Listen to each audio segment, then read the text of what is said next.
क्वारी पास track, ये track अप्रैल 2022 में मैंने प्लान किया।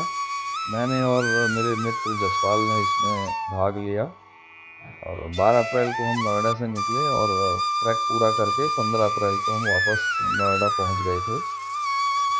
और ये टोटल जो नोएडा से दूरी है हमने कार से कवर की। 500 किलोमीटर की दूरी कवर करने में हमें 13-14 घंटे लगे और तकरीबन 1.5 दिन का ट्रैक था। करची गांव से हमने ये ट्रैक शुरू किया और ये है आपका कुंवारी पास।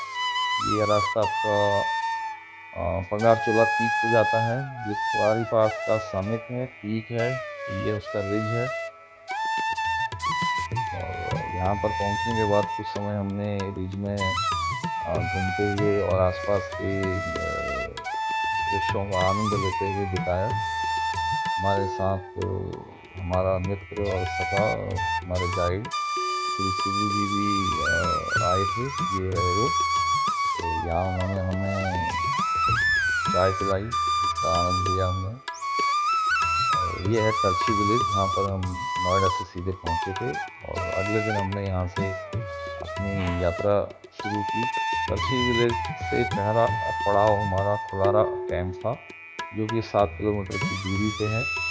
और खुलारा कैंप एक बहुत बड़ा कैंपिंग एरिया है जो 3 स्टेप में है। सबसे लोअर वाला है, वहाँ पर थोड़ी कम स्पेस है, वहाँ पर भी तकरीबन 20-25 टेंट लग सकते हैं। फिर जो मिडिल वाला एरिया है वो बहुत ही बड़ा ओपन स्पेस है, वहाँ में मुझे लगता है कि 100 से 200 टेंट बड़े आराम से लग सकते हैं। उसके बाद एक तीसरा जो है लेयर है फुलारा का, जहाँ पर भी कम से कम 50-100 टेंट लग सकते हैं। तो फुलारा जो कैंप है बहुत ही बड़ा कैंप है और आप वहाँ कभी भी जाएंगे तो देखेंगे कि 100-200 जो है ऑलरेडी वहाँ पर टेंट लगे हुए हैं। और वहाँ तक पहुँचने के लिए मल्टीपल रूट्स हैं। जैसे हमने करची विलेज से हम एक ही दिन में पहुँच गए, 7 किलोमीटर का डिस्टेंस था। लेकिन बहुत सारे लोग और बहुत सारे ट्रैकिंग ऑर्गेनाइजेशन जो इस एरियाज में ऑपरेट करते हैं, वो ढाक विलेज से शुरू करते हैं। तो पहले दिन ढाक से तोगासी विलेज, देन अगले दिन तोगासी से फुलारा कैंप पहुँचते हैं। इसके अलावा यहाँ जाने के और भी बहुत सारे रूट हैं और एग्जिट के भी मल्टीपल रूट्स हैं। तो बहुत से लोग जो है इधर ओली साइड से इसको एग्जिट करते हैं और बहुत से लोग जो है तपोवन साइड से एंट्री करते हैं, एग्जिट ढाक गांव से करते हैं। तो इसके मल्टीपल एंट्री और एग्जिट रूट्स हैं और बहुत ही शॉर्ट 2-3 दिन का वन साइड ट्रैक है। और ये एक अकेला ऐसा हिमालयन पास है जो राउंड द ईयर ओपन रहता है, आप कभी भी जा सकते हैं। लेकिन जनवरी के आसपास या कभी भी विंटर मंथ्स में जब स्नोफॉल बहुत ही ज़्यादा हो जाती है तो कुछ समय के लिए ये बंद रहता है। अदरवाइज़ ये through out the year, round the year जो है खुला रहता है और वो आप यहाँ जा सकते हैं। तो बहुत ही सुंदर जो है ये पास है, बहुत ही सुंदर ये ट्रैक है। और इसकी जो नोएडा से जो रोड डिस्टेंस है, जैसे हमने यहाँ से आपको पूरा नोएडा से ऋषिकेश होते हुए फिर वो बद्रीनाथ हाईवे पकड़ते हुए सीधे जोशीमठ तक जाना पड़ता है। जोशीमठ से आई थिंक 20 किलोमीटर के आसपास ये सारे गांव हैं। ढाक गांव हो गया, करछी गांव हो गया, तुगासी गांव हो गया और भी बहुत सारे गांव इस एरिया में, तपोवन वाला एरिया हो गया। तो यहाँ पर आप स्टे एक दिन में पहुँच सकते हैं। आपको कंटिन्यूस 13-14 घंटे की जो है ड्राइव करनी पड़ेगी। हम सुबह 3 बजे निकल गए थे तो हम शाम को 4:30-5 बजे करछी गांव पहुंच गए थे। तो और अगले दिन फिर हम करछी गांव से खुलारा कैंप गए। खुलारा कैंप जो है करछी गांव से बिल्कुल स्टीप है। कई जगह पर जो एलिवेशन है वो 50-60 डिग्री का भी है। और 7 घंटे का टोटल वो डिस्टेंस है जिसको कवर करने में आपको 4 या 5 घंटे 6 घंटे बड़े आराम से लग जाएंगे। और खुलारा कैंप से फिर आगे क्वारी पास जो है वो 3 किलोमीटर है, जो कि आपको 1.5-2 घंटे, 2 घंटे मैक्सिमम या 2.5 घंटे में आप वहाँ तक पहुँच सकते हैं। और उसके आगे फिर आप पंगारचूला पीक जा सकते हैं और सेम डे वापस भी आ सकते हैं। तो हमने पहले दिन हम जो है ढाक गांव से हमने शुरू किया, फुलारा कैंप गए। अगले दिन हम सुबह अर्ली मॉर्निंग निकले और कुंवारी पास गए। फिर वापस ये फुलारा कैंप पे आए। वहाँ हमने अपना टेंट जो वहीं छोड़ा था उसको पैक किया और हम वापस जो है करचिल जा गए। ये फुलारा कैंप है, ये जो मिडिल लेयर है ये उसका दृश्य है। यहाँ आप देखिए कितने सारे टेंट लगे हुए हैं, और यहीं पर हमने भी अपना टेंट पिच किया था एक कोने में, जहाँ पर थोड़ी क्राउड कम था। तो इस एरिया में हमने टेंट पिच किया था। इसी के बगल में एक छोटी सी वाटर स्ट्रीम बहती है, जहाँ से लोग पानी वानी लेते हैं। ये लोअर फुलारा कैंप है, जो सबसे पहली स्टेप वाला है। यहाँ थोड़े कम टेंट थे, फिर एक अपर है, वहाँ पर भी जो है 40-50 टेंट। तो ये लोअर आपका कैंप है। तो अगले दिन हम जो है करची पहुँच गए थे, और करची से फिर हमने अपनी कार पिक की, और चमोली, जो कि 100 किलोमीटर से तकरीबन ऊपर है करची से, हम वहाँ रात को वहाँ पहुँच गए। तो हमने चमोली में स्टे किया, और चमोली से फिर जो है आपका 10 घंटे का रास्ता है नोएडा। तो हम इवनिंग में नोएडा पहुँच गए। तो टोटल 4 दिन में जो है हमने 1000 किलोमीटर से ऊपर की ड्राइविंग करके और 20 किलोमीटर ट्रैक करके जो है वापस आ गए थे। ये फुलारा कैंप है।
ये कुंवारी पास पीक की तरफ जाता हुए रास्ता है। क्योंकि चारों तरफ स्नो ही स्नो थी, इसलिए जो है सब लोग हम लोग अलग अलग दिशा से, हमको पता था कि ऊपर पीक में यहाँ पहुँचना है, तो हम लोग अलग अलग दिशा से वहाँ पहुँच गए। बीच में एक वाटर स्ट्रीम है, तो वो स्ट्रीम के साथ साथ ही रास्ता है, तो उसी के साथ जो है हम लोग ऊपर पहुँच गए थे। ये टॉप पे जो है कुंवारी पास है। मेरे कई मित्र और परिवारजन वो अक्सर ये प्रश्न पूछते हैं, और उन्हें काफ़ी हैरानी भी होती है, और कहते हैं कि आप अपने शरीर को कष्ट देके क्यों इतने सुनसान एरिया में और जंगलों में भटकते रहते हो। तो मेरे लिए इसका जवाब देना और उन्हें कन्विंस करना बहुत मुश्किल है कि मैं क्यों जाता हूँ। बस मुझे ये पता है कि हिमालयाज़ हो गए, पहाड़ हो गए, बर्फ़ हो गई, ये सब मुझे अपनी तरफ खींचते हैं, आकर्षित करते हैं।